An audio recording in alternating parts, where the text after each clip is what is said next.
Welcome to my new video on Pokemon Legends Arceus. If you're new to my channel, I welcome you with open arms and highly encourage you to subscribe and stick around for more Pokemon content, as I have quite a lot of it available already. If you're not new here, well then, welcome back. I hope you'll continue to watch and support me by leaving a thumbs up on the video. As many of you know, I'm utterly excited for Pokemon Legends. But what you may also know is that I have a very negative overall view towards Game Freak and their last few games. I literally made a video called Game Freak is Evil, but I've also made a plethora of hype videos for Pokemon Legends Arceus. So, am I just a huge hypocrite? What exactly is going on here? Well, if you're as excited for Pokemon Legends as I am, then you may or may not be having similar mixed feelings about Game Freak being the developers for it. Now, this isn't to say that Game Freak could never prove us wrong by making a competent game. This is the same company that made Pokemon Heart Gold, Soul Silver, and Black 2 and White 2 after all. But, then again, more recent outings have shown that a change in leadership in the form of Shigeru Omori and his tendency to adopt Junichi Masuda's awful new line of reasoning has been quite detrimental for the series. Starting with X and Y, having a slight reprieve with Sun and Moon, and then going right back down the hole with Let's Go Pikachu and Eevee as well as Sword and Shield, which was quite possibly the most deliberately unpolished, unfinished mess I've ever had the misfortune of playing through. Pokemon has gone from this great, fun, nostalgic series in my mind to a tragic figurehead of representing a great downfall for a franchise. However, everything changed on February 26th of 2021. At first, I really did think this was the nail in the coffin for Pokemon when I saw the trailer for Pokemon Brilliant Diamond and Shining Pearl. But then, as a shock to us all, we caught a glimpse of the most ambitious title for Pokemon we've seen since Pokepark 2 on the Nintendo Wii. We saw our first trailer of Pokemon Legends Arceus, and I couldn't have been more happy. I was in so much shock, I stood up with my jaw dropped, a smile slowly forming on my face. Surely, this was the Pokemon Company and Nintendo's answer to all our complaints from Sword and Shield. They finally decided to wake up one day and not choose violence. Yet, later in the video, even with all its promise, it was explained that Game Freak were the sole developers of the title. My first reaction was, wait, what kind of trickery did they pull in that trailer to make us think it looked as good as it did?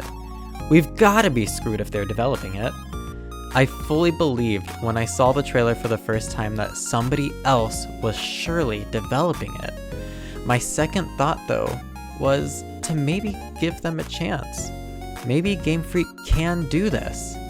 Maybe Game Freak has just been a victim of circumstance and they're not the evil company I thought they were.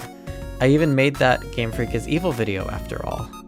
But today I'm here to help us analyze the logistics behind the development of Pokemon Legends, discuss a few details you may or may not have taken note of in the Pokemon Presents Direct, and confirm if this truly may be the redemption arc for Game Freak, or maybe even the entire Pokemon Company as a whole.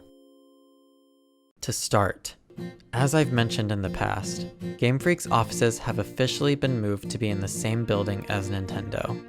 This consolidation effort is huge, and that can't be understated. This move was completed sometime during Game Freak's development of the Sword and Shield DLC, but had apparently been planned sometime before that, although the transition had been interrupted by the coronavirus pandemic that currently still holds a slight grasp on the world. We can see the fruits of this ever so slightly in some portions of the Sword and Shield DLC. The biggest example I can bring up is in the DLC, we see some Pokemon that don't experience Pop-In. These Pokemon being the Wailord in the Isle of Armor, and the legendary Bird Trio in the Crown Tundra. When these Pokemon are far away, they're still very much visible. Although, that's obviously not something Game Freak knew how to do prior to moving to Nintendo's offices, as horrendous Pop-In is present all throughout the base game of Sword and Shield. It's very clear Nintendo helped teach Game Freak some basic coding techniques that they were lacking in, as using lower polygon models for keeping assets visible from a distance without taking up too many resources is something Nintendo's been doing since as early as Super Mario 64. Now, let's look at how this relocation for Game Freak must be affecting Legends. Well, to start, I can confidently say it wouldn't look half as good as it does if Game Freak hadn't moved to Nintendo's offices. After all, I already mentioned my first impression of Legends Arceus was that it wasn't made by Game Freak. Why do you think that is? The answer is obvious. Nintendo is doing the heavy lifting. Being in the same building means Game Freak has easy access to Nintendo's members and their resources. A big thing to note is that monolithsoft, the developers of the Xenoblade series that even helped craft The Legend of Zelda Breath of the Wild, are also located in Nintendo's home building. They are considered the masters of open world, and even Breath of the Wild wouldn't have been the technical achievement it was without them. Now it very clearly looks like we're seeing the hand they lent in Legends shine through. The assets, lighting, and flow of the gameplay we see is uncannily similar to both Xenoblade and Breath of the Wild, while also being a drastic far cry from Game Freak's usual clunky character movements where they just spin on an axis without moving their limbs. We also see a larger variety of assets and way more assets on screen at once, and even at a distance, as we can see Pokemon like Bronzor quite a ways away from us in some shots. Textures are also way above 144 pixels, which is also a far cry from Game Freak's usual. Yeah, it's very obvious Game Freak is not the main driver here, but they are being credited as such. How is that? Well, the answer to that is simple. Game Freak is borrowing members from Nintendo and, presumably, monolithsoft. And when you do that, you don't have to credit an entire other team. You temporarily absorb them into your own, if you will. It's a very common practice, and it's also a reason why we don't say Breath of the Wild was created by monolithsoft. We say it was made by Nintendo, and only later found out that members of monolithsoft helped craft and mentor for the full product. To put it bluntly, although Game Freak is who we were told is making Legends, that may not necessarily be the full truth. Matter of fact, I'm very confident it's not. Now, let's talk about Brilliant Diamond and Shining Pearl. I want to make it clear that my prior point was not saying that Game Freak isn't working on Legends at all. Actually, quite the opposite is true. More employees at Game Freak than ever are working on a Pokemon game.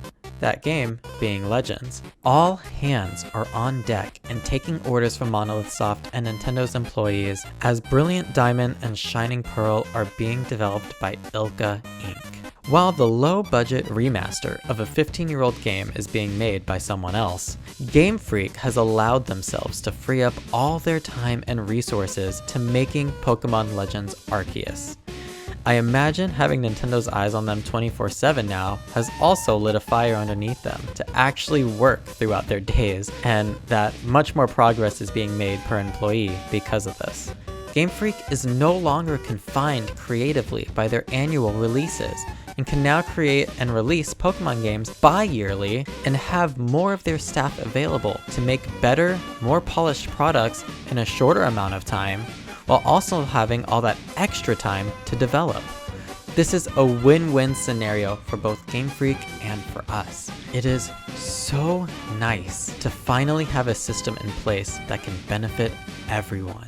Now, those were my biggest topics to go over, but we should also discuss the Pokemon Presents 25 as a whole, as I haven't seen anyone really talk about how different it was. Sure, it still had their usual overly produced montage at the beginning that essentially wants to bake into your brain, buy Pokemon, by pretending to cater to your nostalgia. But what I'm sure a lot of you noticed but quickly overlooked was this guy. Takato Utsunomiya. We've never seen him before. So why is he showing his face now, of all times? When the Pokemon Company is at its lowest in the eyes of their consumers? Well, let's look at his job description, shall we? He's the Chief Operating Officer at the Pokemon Company. Sounds intense, right? That's because it is. This man isn't hired to be a spokesperson or to be a face we see in Pokemon Presents videos.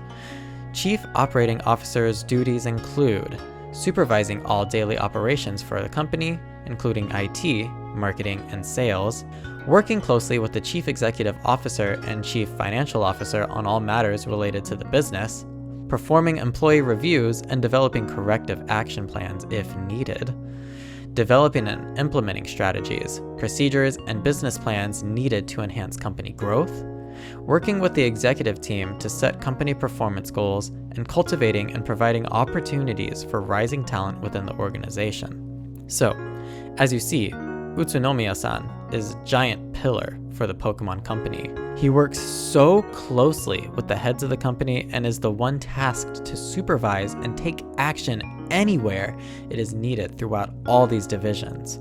The biggest part of his job description I want to look at, though, is this: developing corrective action plans if needed. This even extends to other parts of his job description, like cultivating and providing opportunities for rising talent, creating solutions for company growth, etc. What he's doing here is realizing nobody in our company pulling off a suit and serious expression like me. Watch out, because I'm about to end this whole man's career.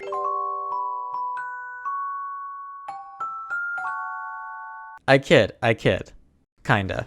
While he showed that they were meaning business in this direct, I also firmly believe he's showing his face here to say, everything you're about to see were solutions brought up by me to compensate for our fans' newly found distrust in our company. And you know what? He fucking did it. This man gave us Pokemon Legends and came up with the brilliant idea of outsourcing the Diamond and Pearl remakes to another company. Although, he could have found a better company than the creators of the barely functional Pokemon Home ransomware. But I digress. We are winning more than we are losing in this situation. Besides, we're probably getting Temtem on Switch right around the time BDSP comes out, so I can just play that instead to hold me over till Legends releases, cause Temtem looks way better than BDSP, and your Temtem follow you in the overworld. Seriously, why do they keep taking away follow Pokemon from us? And the last time they did it wrong. So, let's finally move on to the last point on how Pokemon Legends is Game Freak's potential redemption arc. And this is something else I noticed in the Pokemon 25 Direct. Their closing statement. We will continue to challenge ourselves and deliver new ways for everyone to enjoy Pokemon even more. Thank you very much for watching. I don't need to summarize this one. This is something unheard of for the Pokemon Company, but they outright said this after showing us a trailer for their most ambitious game yet. So I have to believe them here. They are challenging themselves, and they are pushing to provide a new way for us to enjoy Pokemon. Let's just hope Pokemon Legends Arceus is actually the game they achieve that with. Thanks for watching.